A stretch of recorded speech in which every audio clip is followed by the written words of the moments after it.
When the woman wakes up again, she finds she can't feel her legs anymore. The woman looks at her husband in horror, but the man tells her not to worry. It's just a little nerve anesthetic. The woman looks on in disbelief. She takes advantage of her husband turning away.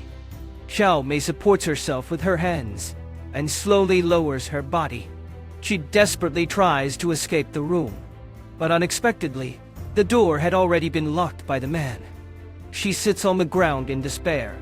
Her eyes are full of fear, because this is not the first time the man has done this. Before, she just touched the neighbor's puppy. As a result, the husband verbally abused the woman. Then he filled the beef with steel nails, taking advantage of the neighbor's inattention, secretly feeding the dog the beef filled with steel nails. The reason the husband is so twisted. All because he married a stunningly beautiful wife. The wife has to take care of her husband every night, but his lower body disability made him unable to perform. This completely destroyed his masculine pride. Gradually, Xiao Shui's heart began to twist. He even suspected that his wife was seeing other men outside. He started checking Xiao Mei's phone frequently. But his wife always stayed with him, taking good care of him. One day, Xiao Mei received an invitation from the company to attend a party. The husband made an excuse to ask her to go downstairs to buy something. However, when Xiao Mei left, he secretly picked up his wife's phone and installed a location tracking software on it, in order to know her whereabouts like the back of his hand. After Xiao Mei left, he opened the computer to start monitoring her. However, there is no wall that doesn't let the wind through. One day, Xiao Mei was chatting with her friend, but heard the same SMS notification sound from the bedroom. Strangely, as long as her phone rings, her husband's computer would also ring at the same time. Xiao Mei then realized that something was wrong. She secretly turned on the computer. Unexpectedly, on the screen, it was connected to her phone's camera. The self-pitying Xiao Mei felt a little regretful. It turned out that her perverted husband had been monitoring her all along. She angrily packed her clothes, while Xiao Shui was still taking a shower. She decided to leave this pervert for good. When the man opened the door, he saw the mess in the room. Xiao Shui hurried back to the bedroom. Looking at the open computer on the table, he understood everything too. A few months passed in a flash. The man also realized his mistake. He started to receive restorative training, but it had almost no effect. Gradually, he also began to miss Xiao Mei, so he decided to go to the company to apologize to her. But he never expected his wife to have a new lover. What made him even more angry was that the man was his best friend. It turned out that he and the man were colleagues back then.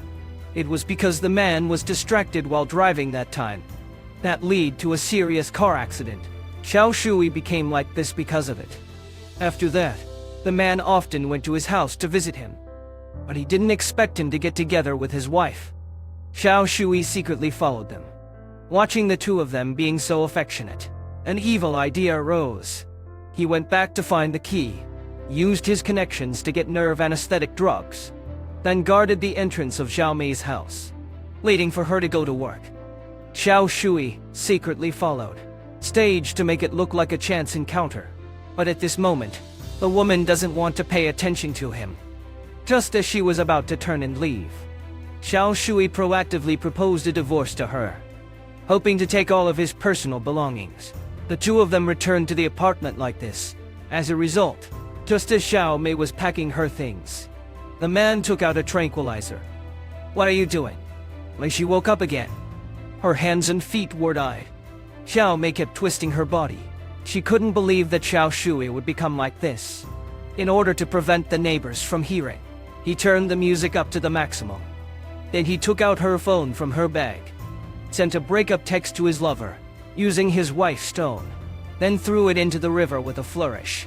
When Xiao Shui came back again, Xiao Mei was no longer struggling. But just as he thought his wife had given in, unexpectedly, Xiao Mei suddenly screamed desperately. Xiao Shui quickly covered her mouth, in order to prevent her from disturbing the neighbors. He had no choice but to gag her again. Then Xiao Shui took out a syringe from the box. His wife quickly lost consciousness. His colleague found him again in the evening. and also admitted his relationship with Xiao Mei to him. But Xiao Shui seemed very indifferent, claiming that he hadn't heard from his wife for a long time. When Xiao Mei woke up again, she found that her legs had lost feeling. Looking at his wife's painful expression, he was extremely happy. Finally, there was no difference between the two. For this reason, he prepared a sumptuous dinner. His wife also seemed to have chosen to give in. There was no more noise. However, when the man lowered his guard, Xiao Mei picked up the bottle and smashed it. Then she quickly crawled under the bed. She kept shouting for help, but just as she opened the door, she was grabbed by Xiao Shui again. However, the noise still alarmed the neighbors. The old man said he heard a woman screaming inside. If he wasn't allowed to go in unchecked, he would call the police. Helpless, Xiao Shui could only agree to let the neighbor come in unchecked. Unexpectedly, he immediately saw Xiao Mei lying on the ground. But just then, Xiao Shui pulled out a dagger and stabbed the old man fiercely. He calmly contacted a friend at the crematorium, using money to get rid of the old man's body.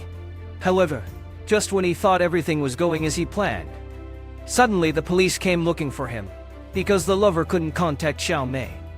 So he chose to call the police. He suspected that Xiao Shui had kidnapped Xiao Mei.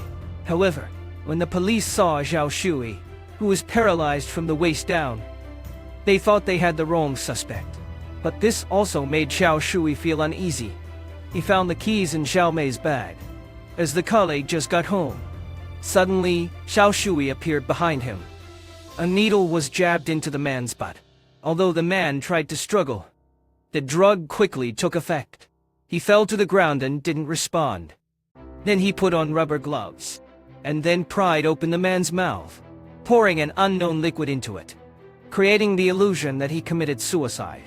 After returning, he bought his wife the same wheelchair, and behind the seemingly harmonious facade, the two each had their own hidden agendas. Xiao Shui hoped they could have a baby, and even took out a diamond ring to please Xiao Mei. But the woman didn't want to stay here for even a minute. She used the excuse of going to the bathroom to get rid of the man. Then she hid a pair of nail clippers. At night, Xiao Mei pretended to be asleep, waiting for Xiao Shui to go out to buy something.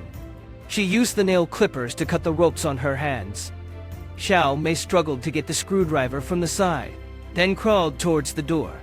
Finally successfully removed the door lock. Xiao Mei crawled towards the living room step by step.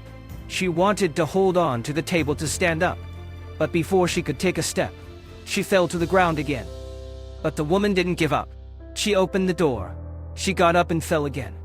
Then she stood up stubbornly again, moving forward through the stair railing. But at this moment, Xiao Shui suddenly came back.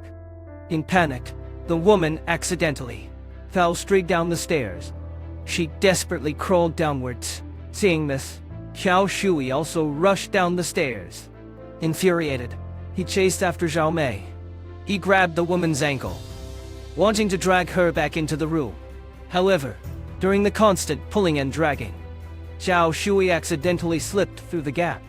He desperately tried to grab his wife.